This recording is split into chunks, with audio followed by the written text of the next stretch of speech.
Good morning students, how are you all? I hope you all are fine and safe at home.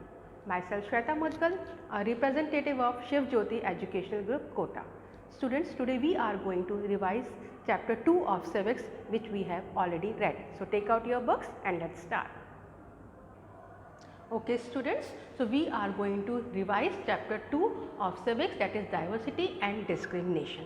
Okay students, point to remember. First we will talk about difference and prejudice, then creating stereotype, then inequality and discrimination, and on being discriminated against, and the last striving for equality. Okay students, so let's start with difference and prejudice. What does means difference? Means students, if we talk about, as our chapter speaks, diversity. In India we have a quote, हमने बहुत बार ये quote सुना था that there is unity in diversity in India. What does it mean? It means that we people belongs to different religion, different castes, different customs, different languages we speak. There are more than 1600 languages in India, but still we are united. That is called diversity. And on the base of diversity, when we become discriminated the people, when we started discriminated the people, that give birth to diversity and discrimination, which we will talk about in this chapter. Number 1, difference and prejudice. So students, हम कई बार कई लोगों से मिलते हैं जिनके interest, जिनका बात करने का तरीका, जिनकी लैंग्वेज, जिनका कल्चर हम लोगों से अलग होता है, तो हम क्या बोलते हैं कि वो हमसे कुछ डिफरेंट है. ठीक है, वो हमसे कुछ डिफरेंट है. लेकिन जब हम डिफरेंस के बेस पे किसी को इन्फीरियर और किसी को सुपीरियर मानने लग जाते हैं तो वो कहलाता है prejudice. That is prejudice means when we judge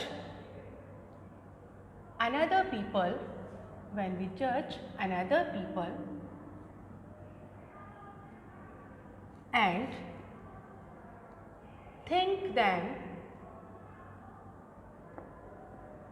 as inferior,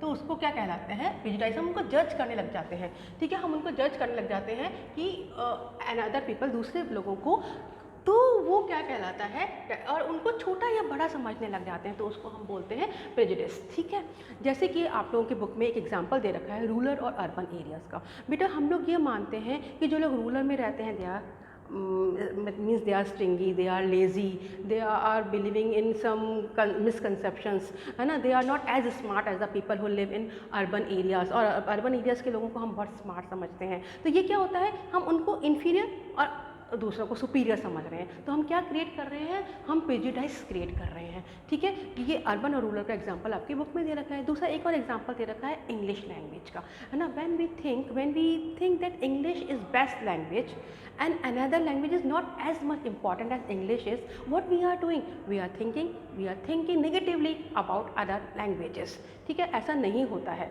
तो ये वाली थॉट, जब हम किसी को इन्फीरियर मानने लग जाते हैं, उनको जज करने लग जाते हैं, तो ये वाली जो थॉट होती है वो क्या कहलाती है, प्रेजुडिस कहलाती है. Now we will talk about creating stereotype. What is stereotype? Stereotype means when we fix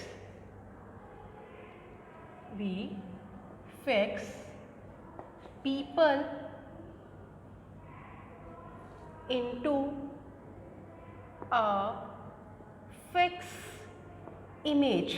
एक फिक्स इमेज में जब हम लोगों को बैठा लेते हैं कि हाँ ये बॉय तो बॉय है तो कैसा होगा, गर्ल है तो कैसी होगी. अगर कोई बच्चा रोता है, कोई लड़का रोता है, तो हम उसको बोलते हैं कि नहीं मत रो, ये लड़कियां रोती हैं. कोई हैवी सामान उठाना होता है तो हम बोलते हैं कि लड़के उठाएंगे. क्यों? लड़कियों के या लड़कों के सेंटिमेंट्स नहीं होते, दे कांट क्राई.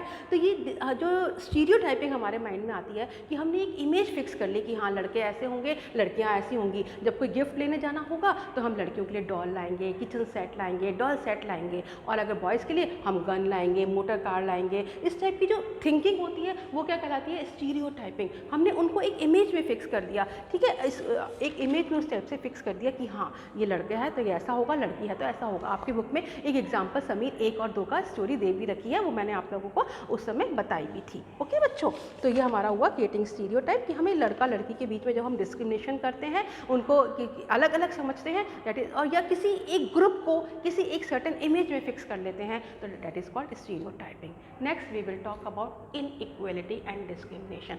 बेटा this prejudice and stereotyping thinking gives birth to discrimination. What is discrimination? Discrimination का मतलब होता है बेटा, हिंदी में अगर हम बोले तो उसका मतलब होता है भेदभाव करना। जैसे कि अगर हम बिफोर इंडिपेंडेंस बात करें तो यहाँ पर अनटचेबिलिटी थी, कुछ लोगों को बड़ा समझा जाता था, कुछ को मतलब टेम्पल्स में एंट्री उन लोगों के लिए बैन थी, वो लोग पानी पीने के लिए उनके लिए अलग बर्तन रखा जाता था। उन लोगों को दूसरे काम तो हम लोग सब करा लेंगे कि वो हमारे घर में आके सफाई करें, है ना, इस कचरे को उठाएं, लेकिन उनके घर में एंट्री बैन थी। ठीक है, ये आपका टॉपिक आता है इनइक्वालिटी और डिस्क्रिमिनेशन के अंदर। अब क्या होता है बेटा, कई बार उनको स्टॉप कर दिया जाता है कुछ एक्टिविटीज़ करने के लिए, या आप ये वाली एक्टिविटीज़ नहीं कर सकते। जॉब में भी उनको अपॉर्चुनिटीज़ के लिए नहीं दिया जाता कि ये लोअर कास्ट से बिलोंग करते हैं। ऐसा होता था, मैं अभी प्रेजेंट सिचुएशन की बात नहीं कर रही हूँ, मैं आपको पास्ट की बात कर रही हूँ, जब ऐसा होता था, जब डिस्क्रिमिनेशन होता था। किस बेस पर? जब हम किसी के बारे में प्रेजुडाइज और स्टीरियोटाइप क्रिएट कर लेते हैं, तो that gives birth to discrimination. That prejudices and stereotyping thinking gives birth to discrimination. जब लोगों के साथ इस बारे में भेदभाव होने लग जाता है, किसी को इन्फीरियर किसी को सुपीरियर समझने लग जाता है, किसी को हम किसी एक्टिविटीज़ में पार्टिसिपेट करने से रोकते हैं, कोई जॉब अपॉर्चुनिटीज़ उनको देने से रोकते हैं, टेम्पल में उनको जाने से रोकते हैं, और कोई पानी का जो वाटर का जो पॉट होता है वो उनके लिए अलग रखा हुआ जाता है, या फिर जो बच्चे इस क्लास से बिलोंग करते हैं उनको स्कूल में एंट्री नहीं दी जाती थी। ऐसा होता था, वो आता था इनइक्वालिटी एंड डिस्क्रिमिनेशन के अंदर, जो आपकी बुक में पेज नंबर 17 पे दे रखा है। ठीक है, नाउ अब क्या होता है बेटा, ऑन बीइंग डिस्क्रिमिनेटेड अगेंस्ट। अब इसमें हम लोग क्या मानते हैं कि अलग अलग टाइप के बेटा जॉब्स होते हैं, कोई टीचिंग है, कोई फिशिंग है, कोई कारपेंट्री है, कोई बार्बर है, कोई कारपेंटर है। तो अलग अलग बातों काम को अलग अलग वैल्यू देना, ऐसा सोचना कि यहाँ इस डिफरेंट कल्चर के लोग, डिफरेंट इसके लोग, कास्ट के लोग ऐसे ही होंगे, ऐसा नहीं होता बेटा। हर टाइप के लोग हमको हर कंट्री में, हर रीजन में, हर रिलीजन में मिलते हैं। तो अगर हम किसी को रीजन,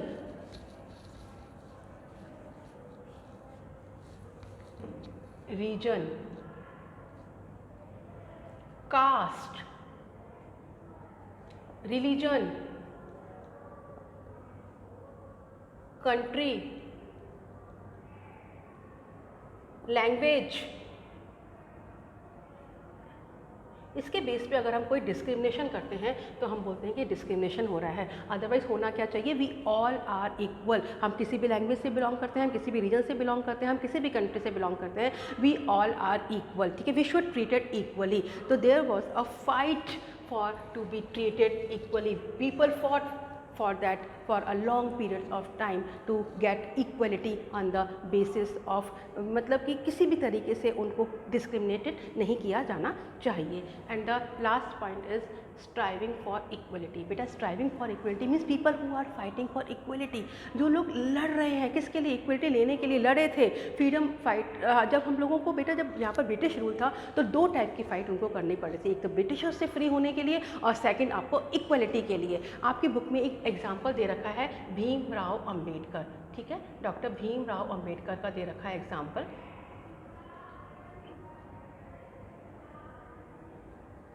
ठीक है, हु फॉट फॉर इक्वलिटी, किसके लिए लड़े? वो इक्वलिटी के लिए लड़े। क्यों लड़े बेटा? क्योंकि he was belongs to the Dalit group, means Mahar community से वो बिलोंग करते थे। दलित का मतलब होता है बेटा ब्रोकन, ब्रोकन। ठीक है, तो जो ये अनटचेबिलिटी थी उस टाइम पे, डॉक्टर भीमराव अंबेडकर ने बहुत फाइट किया इस चीज़ों के लिए कि इन लोगों को, दलित लोगों को, चाहे वो महर कम्युनिटी से बिलोंग करते थे, वो खुद भी, इसलिए वो लड़े और वो आगे आए कि इक्वल ट्रीटमेंट सब लोगों को मिलना चाहिए। बेटा एक पेज नंबर 21 पे आप लोगों को बहुत अच्छा दे रखा है, the struggle for freedom from British rule also included with in the struggle of large group of people who not only fought against the British. वो सिर्फ ब्रिटिश के लिए नहीं लड़े, ब्रिटिश से फ्रीडम के लिए नहीं लड़े, but also fought to treated more equally. उनकी दो लड़ाइयाँ थी, एक तो ब्रिटिशर्स से और एक लड़ाई उनकी किस चीज़ से थी? इक्वलिटी के लिए उनकी लड़ाई थी। ठीक है, लास्ट पैराग्राफ में आपको दे रखा है, when India became a nation in 1947 our leaders too were concern about the different kinds of inequality that existed. जो उस समय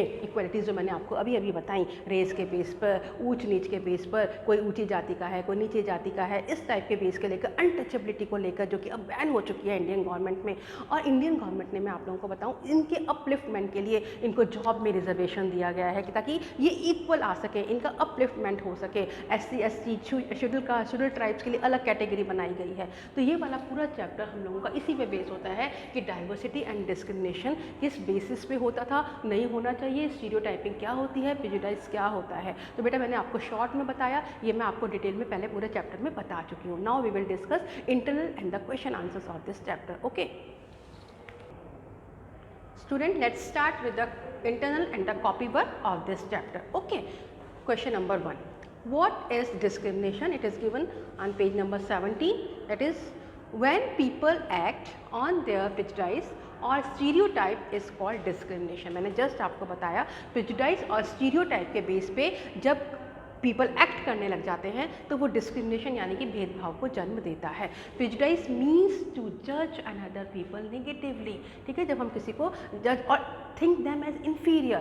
and stereotype means when we fix people into a certain image, that is called stereotype. Now number 2, mention the large group of people who fought against the British as well as to be treated equally। मैंने आपको अब ये भी बताया कि किस तरीके से हमको 2 फाइट करनी पड़ी थी, एक तो ब्रिटिश से भी और दूसरा टू बी ट्रीटेड इक्वली कुछ लोगों को। वो कौन कौन से ग्रुप थे बेटा? Dalits, Dalits means broken people, untouchables, women, tribal, marginalised groups and peasants. Okay, now short answer type question number 1 है ना, very short answer type question number 1, who is considered as the father of the Indian constitution? Doctor Bhimrao Ambedkar is considered as the father of the Indian Constitution. बेटा he also fought for the equality because he belongs to Mahar community. ये खुद भी महर community से belong करते थे और इन्होंने equality दिलाने के लिए लोगों को बहुत fight किया, ठीक है। Now who are untouchables? बेटा untouchables कौन होते थे? ये term this is given in your book, which means that in the caste system communities or group of people were placed in a sort of ladder where each caste was either above or below the other। मतलब कि सबसे नीचे, अगर हम एक सीढ़ी लगाएं जिसमें सबसे नीचे जिनको प्लेस किया जाता था, जहाँ पर कि बाकी कास्ट उनसे ऊपर होती थी, उनको अनटचेबल्स कहा जाता था। These group that were placed at the bottom of the ladder were seen as worthy and called untouchables। उन लोगों को जो कि एक लैडर में हर कास्ट में अगर हो रहा है, अगर हम हायरार्की वाइज लगाएं तो सबसे नीचे जिनको रखा जाता था वो कास्ट कहलाती थी अनटचेबल, जिनको हिंदी में अछूत भी बोलते थे, ठीक है। अब ऐसा कुछ भी नहीं होता है बच्चों, अब we all are equal. Question number 3, mention some activities which are considered less valued. बेटा क्या होता था, कुछ तरीके के कामों को मैंने आपको जैसे बताया था डी वैल्यू किया जाता था, लेकिन काम क्या होता है, काम तो सब बराबर होते हैं, सब लोग अपने लाइवलीहुड अर्न करने के लिए काम कर रहे हैं, कोई भी काम छोटा बड़ा नहीं होता है। लेकिन ऐसा माना जाता था कि activities like cleaning, washing, cutting hair, picking garbage are considered less value, इनको लेस वैल्यू कंसिडर किया जाता था इन कामों को, ठीक है। Define question number 4, define secularism. Secularism क्या होता है बेटा? कोई भी कंट्री जब धर्म के नाम पर, when country does not declare any religion as a official religion, it treated all the religions equally, that country is called a secular country. And what is secularism means? The term secularism means a country where people of different religions and faith have the freedom to practice and follow their religion without any fear of discrimination. Means there is no discrimination on the basis of religion.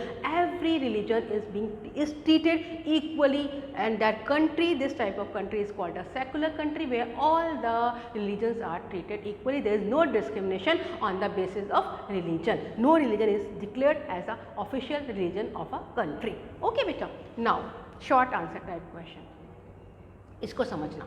मैंने आपको अभी भी समझाया था, explain the term prejudice with an example. Example के साथ मैंने अभी आपको जस्ट बताया।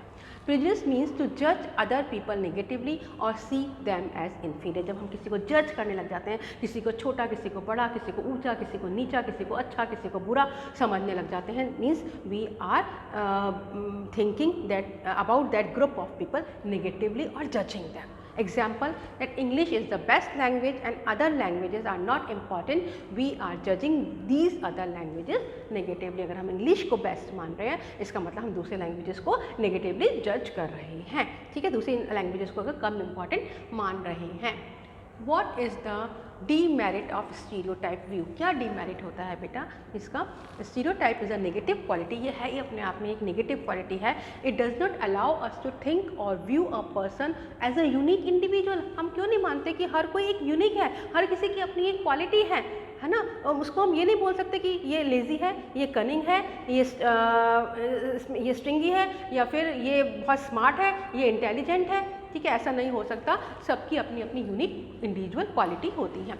We ignore all his good qualities. We don't think about that individual beyond the set image, otherwise he और शी इज़ गुड. उसके अलावा उसके अंदर अपनी एक क्वालिटीज़ हैं, वो एक बेस्ट पर्सन है, ठीक है. Now how does discrimination occur? Discrimination कैसे होता है? Discrimination is a negative aspect in a social setup. ये एक नेगेटिव एस्पेक्ट है सारे सोसाइटी के लिए, पूरे सोशल सेटअप में. इट अकर्स, ये कब होता है? मैंने आपको बताया जब प्रेजुडिसेस होते हैं और स्टीरियोटाइप्स होते हैं. हमने फर्स्ट क्वेश्चन में इसका मतलब समझा कि जब हम we have started behaving on the basis of prejudices and stereotype, means we are discriminated. We are doing discrimination, not discriminated, we are doing discrimination. Okay, है ना. It promotes ignorance of a particular class or individual in the society. ये क्या बताता है कि ignorance है, एक particular class और individual of society की ignorance है ये.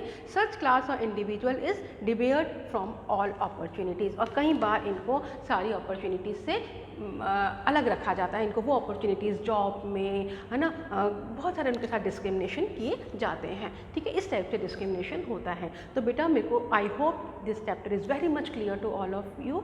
Please read it carefully once again. Thank you. Students, let's start with the revision of Geography chapter 3, that is motions of the earth. Okay students, we have already read this chapter. We are going to revise few important topics of this line, of this chapter. Okay, few important topics of this chapter. Points to remember: first of all, we will talk about rotation, then revolution, then circle of illumination, leap year, winter and summer solstice and equinox. ठीक है, start करते हैं बेटा. आप लोगों ने बहुत पहले बार सुना हुआ है कि रोटेशन क्या होता है, फिर भी मैं आपको बताती हूँ. What is rotation? Rotation means the movement of the earth on its own axis. अपने ही एक्सिस पे घूमना अर्थ का. जैसे कि अगर मैं इसको मानूँ एक ग्लोब पे अपने एक्सिस पे अगर अर्थ घूम रही है तो इसको हम बोलेंगे रोटेशन. ठीक है, रोटेशन. एंड एक रोटेशन में कितना टाइम लगता है बेटा? एक रोटेशन में लगते हैं 24 आवर्स, या वी कैन से 1 डे. ठीक है. The movement of the earth on its own axis is called rotation. First of all, we are talking about rotation, and it takes 24 hours, means 1 day, and it causes day and night. Day and night. ठीक है, इसकी वजह से ही day and night होता है. तो और इसको बेटा इसी रीज़न की वजह से इसको पूरा एक डे, जिसको कि रोटेशन में कंप्लीट करने में जो 1 डे लगता है, उसको हम अर्थ डे भी बोलते हैं. I hope this is clear. You have read about it many times before. What is rotation? Rotation means the movement of the earth on its own axis, and it takes 24 hours. 24 hours means 1 day, है ना. And it causes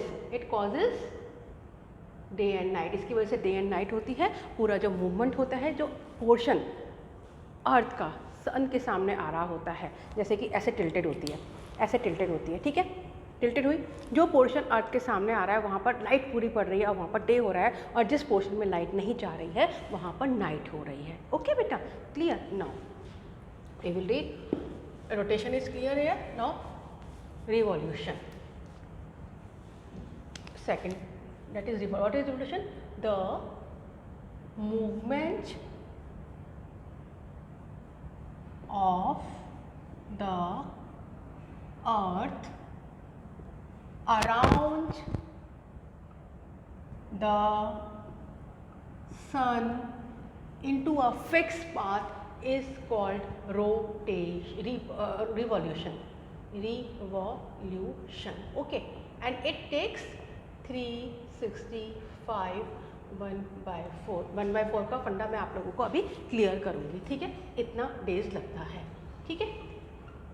और इसकी वजह से क्या होता है, it causes seasons, summer season, autumn season, spring season, winter season, इसकी वजह से होते हैं। तो ये क्या होता है, सपोज़ कि मैं सन हूँ और मेरे आसपास ये अर्थ घूम रही है, ऐसे ऐसे ऐसे पूरा अर्थ घूम रही है, ठीक है। ये पूरा जब ये पूरा घूम के आएगी, चक्कर लगा लेगी, पूरा एक चक्कर लगाने में इसको कितना टाइम लगेगा, 365 डेज लगेंगे, 365 डेज लगेंगे इसको अपना एक रिवॉल्यूशन कंप्लीट करने में। और इसी की वजह से यही सारा फिनोमिना चलता है जो कॉजेज़ होता है सीजन्स के चेंजेस में, ठीक है बच्चों। तो ये यहाँ पर हमारा क्लियर हुआ। अब हम बात करें अगर Okay student, now we have completed revolution here. Now we will talk about orbital plane. What is orbital plane? That is at imaginary line,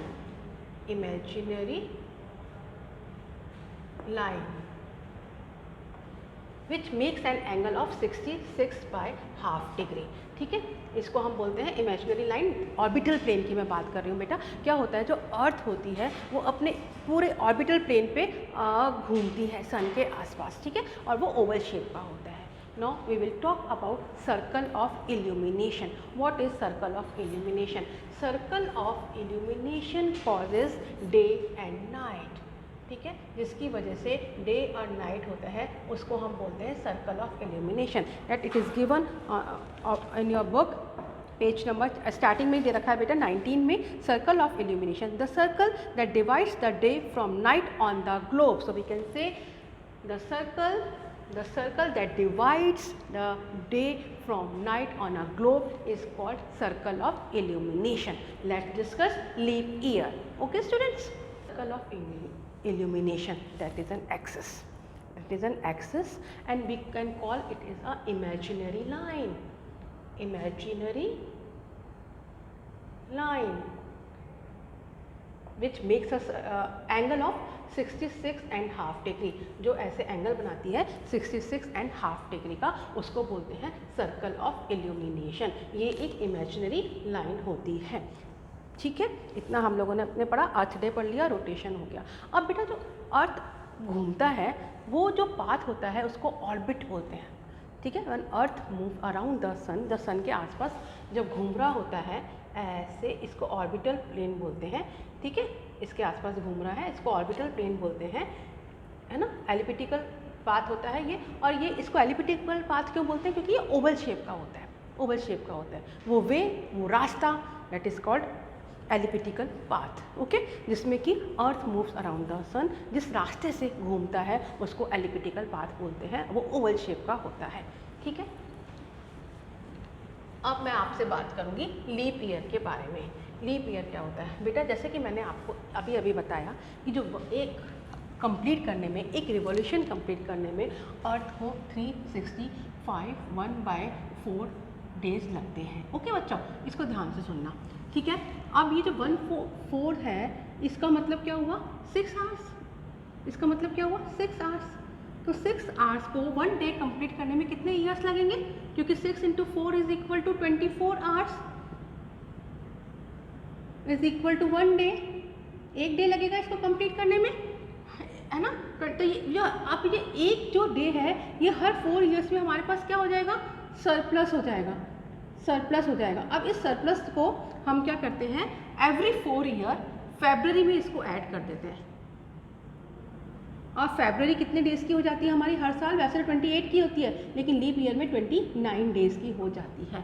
और उस साल हमारा ईयर कितना होता है, 366 डेज़ का होता है। और एवरी 4 ईयर्स में जब 366 डेज़ का ईयर आता है, उसको हम बोलते हैं लीप ईयर।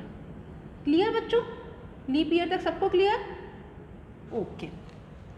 अब हम लोग जो विंटर एंड समर सॉल्स्टिस है, ये आप लोगों के क्वेश्चन में पूरा दे रखा है डिटेल में, मैं अभी आपको जस्ट एक्सप्लेन करूँगी। अब बेटा अगर हम बात करें इक्विनॉक्स, इक्विनॉक्स में क्या होता है कि जो सन की रेज होती हैं वो डायरेक्टली कहाँ पर होती हैं, इक्वेटर पे होती हैं। सन की जो रेज होती हैं वो कहाँ पर होती हैं, इक्वेटर पर फॉल कर रही होती हैं, जिसकी वजह से whole the earth experiences equal days and night, equal days और नाइट। और ऐसा साल में 2 बार होता है। वो कब होता है, 21 March and 23 September. You can also underline your work which is given on page number 20. 21 March and 23 सितंबर सन की रेज इक्वल होती हैं, है ना, इक्वल फॉल होती है। देखिए मैं आपको पढ़ के भी बता देती हूँ। On 21 March and 23 September direct rays of the sun fall on equator. कहाँ पर गिरती हैं, इक्वेटर पर गिरती हैं, जिसकी वजह से क्या होता है, neither the poles is tilted toward the sun, एकदम सामने आ जाता है, कोई भी पोल उस समय टिल्टेड नहीं हो रहा होता, एकदम सामने आ जाता है अर्थ सन के, तो उस समय इक्वल डेज और इक्वल नाइट एक्सपीरियंस करता है पूरा हमारा अर्थ।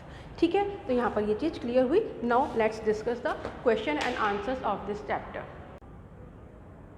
Okay students, now we are going to discuss internal and copy work of this chapter. Okay students, internal question 1 is, what is the circle of illumination? I have just explained you. The circle that divides the day from night on the globe is called circle of illumination. जो day और night में divide करता है globe पे, वो कहलाता है circle of illumination. ठीक है, तो circle, एक circle होता है जो half divide करता है day, जो light अगर अर्थ के सामने जिस पोर्शन पे आ रही होती है बेटा, जब हम फेस कर रहे होते हैं, जो अर्थ जब सन के सामने आती है, जिस पोर्शन पे सन की लाइट आ रही होती है वहाँ पर क्या होता है, पूरा डे होता है, और जिस पोर्शन पे लाइट नहीं जा रही होती है वहाँ पर नाइट होता है. Okay, now name the country which celebrate Christmas in summer season.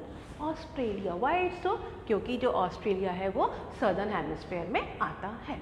ठीक है, अब रिवॉल्यूशन और रोटेशन में आपको अच्छे से अभी बता चुकी हूँ, फिर भी दोबारा हम इसको पढ़ते हैं. Very short answer type question. Define rotation and revolution. Rotation, rotation is the movement of the earth on its axis. जब अपने एक्सिस पे घूमती है रोटेशन बोलते हैं उसको. जब earth, the movement of the earth जब अपने एक्सिस पे घूमती है, जिसकी वजह से डे एंड नाइट होता है. Okay, now revolution.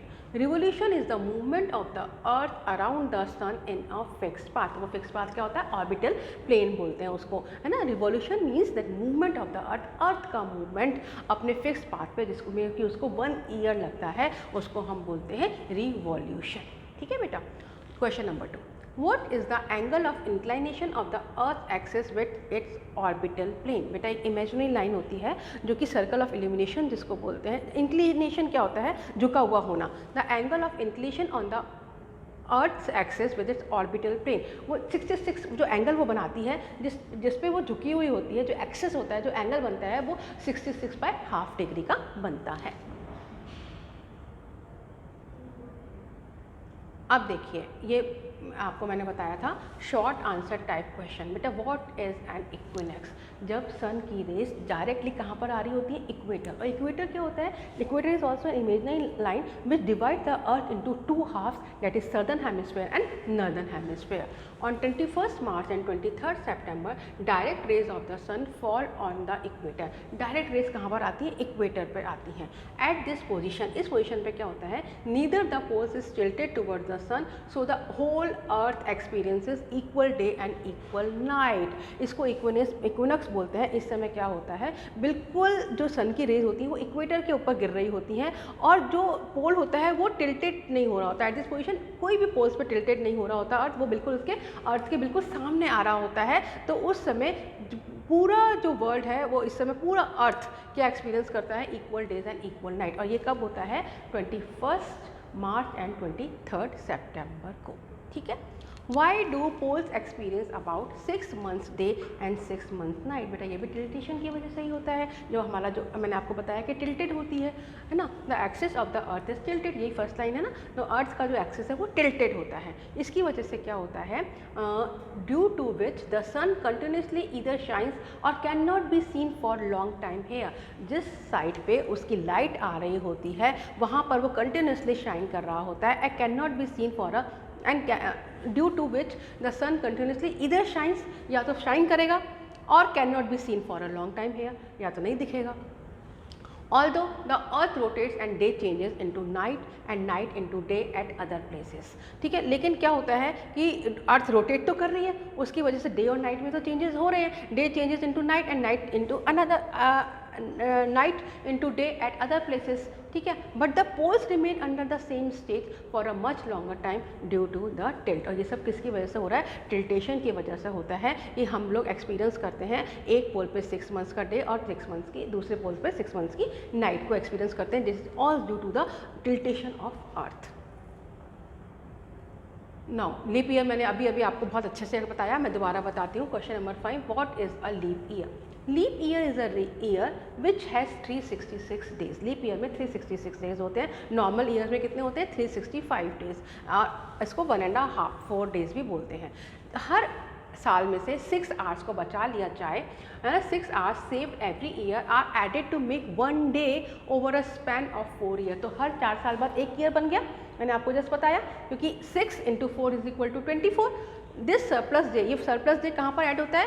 फरवरी के मंथ में ऐड होता है। इसलिए फरवरी कितने डेज़ की होती है? 29 डेज़ की होती है। In the month of February instead of 28 days. Leap year में फरवरी में 28 की जगह 29 डेज़ होते हैं। वो 1/4 4 साल तक ऐड होता हुआ वो पूरा कितना 1 डे बन जाता है। नाउ अगर अर्थ रोटेट नहीं करेगी तो क्या होगा? बताइए, आप लोग सोच सकते हैं क्या होगा? What would happen if the earth do not rotate? Earth rotate नहीं करेगी तो क्या होगा? The portion of the earth facing the sun would always experience day। जहाँ पर फेस कर रहा है, अगर रोटेट ही नहीं कर रही, जो फेस कर रहा है एक टाइम पे जो पोर्शन, वहाँ पर ही हमेशा लाइट रहेगी और वहीं पर ही गर्मी रहेगी। और दूसरे पोर्शन पे क्या हो जाएगा? वहाँ पर अंधेरा हो जाएगा और वहाँ पर बहुत ठंड होगी। देखिए, thus bringing continuous warmth to the region, वो उसको बहुत हमेशा कंटिन्यूस गर्मी बनी रहेगी। और जो दूसरा हाफ है वहाँ पर डार्कनेस रहेगी, हमेशा एकदम अंधेरा ही रहेगा। ठीक है, darkness to be freezing cold, और वहाँ पर ठंड रहेगी। ठीक है, जहाँ पर सन की रेस पड़ रही होंगी वहाँ पर गर्मी होगी और वहाँ पर दिन होगा, और दूसरी साइड पर क्या होगा? बहुत ज़्यादा ठंड होगा और हमेशा रात रहेगी। तो ये बहुत ज़रूरी है रोटेशन होना। ठीक है, now differentiate between summer and winter solstice. बेटा मैं अब आप लोगों को बताती हूँ। देखिए, पहले तो आप लोगों की बुक में ये बहुत अच्छे से एक दे रखा है, इसको आप लोग रीड करेंगे तो बिल्कुल क्लियर हो जाएगा सब। इसकी वजह से सीजन्स होते हैं, autumn season, summer season, spring season and winter season. अब नर्दर्न हेमिस्फीयर के कॉन्टेक्स्ट में हम लोग बात करते हैं हमेशा। नर्दर्न हेमिस्फीयर में ज़्यादा कंट्रीज हैं, नर्दर्न हेमिस्फीयर पर ही सबसे पहले स्टार्ट हुआ था लिविंग रहना, तो हम नर्दर्न हेमिस्फीयर के कॉन्टेक्स्ट में बात करेंगे। सबसे पहले समर सॉल्स्टिस और विंटर सॉल्स्टिस का आपस में कंपेरिजन करेंगे। First of all, summer solstice के टाइम पे क्या होता है बेटा? डायरेक्ट रेस कहाँ पड़ रही होती है? ट्रॉपिक ऑफ कैंसर पे पड़ रही होती हैं। जब ऐसे टिल्ट हो रहा होता है तो डायरेक्ट रेस कहाँ पर पड़ रही होती है? ट्रॉपिक ऑफ कैंसर पे पड़ रही होती हैं। जब वो ऐसे घूम के आता है तो डायरेक्ट रेस कहाँ पर पड़ती है? विंटर सॉल्स्टिस में डायरेक्ट रेस पड़ती है ट्रॉपिक ऑफ कैप्रिकॉर्न पे। ठीक है बच्चों, when the rays of the sun fall directly on the tropic of Capricorn, तो you must have to remember this point that in summer solstice the rays of the sun fall directly on the tropic of Cancer, whether in winter solstice the sun fall the rays of the sun fall directly on tropic of Capricorn. ठीक है, the north pole is tilted toward the sun, the north pole is tilted away from the sun. इस समय क्या हो रहा है? North pole tilt हो रहा है सन की तरफ। ठीक है, और नॉर्थ पोल, और इसमें क्या हो रहा है? नॉर्थ पोल दूर है। ठीक है, the north pole is tilted toward the sun, और विंटर सॉल्स्टिस में the north pole is tilted away from the sun. और ये बिल्कुल उल्टा हो जाता है समर और विंटर सॉल्स्टिस में। एक तरीके से हम कहेंगे बिल्कुल अपोजिट सिचुएशन हो जाती है। अगर यहाँ पर समर है तो यहाँ पर सदर्न हेमिस्फीयर में भी समर होगी। It is summer in the northern hemisphere, it is summer in the southern hemisphere. जब यहाँ पर नॉर्दर्न हेमिस्फीयर में समर चल रही है तो वहाँ पर सदर्न हेमिस्फीयर में समर चल रही है। यहाँ पर विंटर चल रहा है नॉर्दर्न हेमिस्फीयर पे, तो वहाँ पर सदर्न हेमिस्फीयर में विंटर चल रहा है। ठीक है, in northern hemisphere days are longer than night that occurs on 21 June. और इसकी वजह से क्या होता है? हम लोगों ने पढ़ा हुआ है कई बार कि 21 June is the longest day, सबसे बड़ा दिन हम इसको हिंदी में बोलते हैं, is the longest day because the days are longer than nights. This occurs on 21 June. 21 जून को सबसे, और 22 दिसंबर को हम बोलते हैं, जो कि सदर्न हेमिस्फेयर में इस समय हो रहा होता है। In southern hemisphere days are longer than nights. यहाँ पर क्या होता है, डेज बड़े होते हैं। डेज बड़े और छोटे होने का क्या मतलब होता है बेटा, ये सनसेट और सनराइज से होता है ना, कि जल्दी अगर सनसेट हो गया, अंधेरा हो गया, तो हमने क्या बोला कि जल्दी अंधेरा हो गया, दिन छोटा था, इस तरीके का बात होता है। अगर लेट तक रोशनी रहती है तो हम बोलेंगे दिन बड़ा था। ठीक है, हम लोग देखते हैं ना विंटर्स में सनसेट हो जाता है 6 साढ़े 6 बजे, और समर्स में 7 साढ़े 7 के बजे होता है। तो उस समय जो समर्स होती है उसमें डे बड़ा होता है, और जो विंटर्स होती है उसमें डे छोटा होता है। ठीक है बच्चों, तो here we have revise 2 chapters, that is geography chapter 3 and civics chapter 2. So students, read this carefully. I hope you understood this chapter. Thank you so much.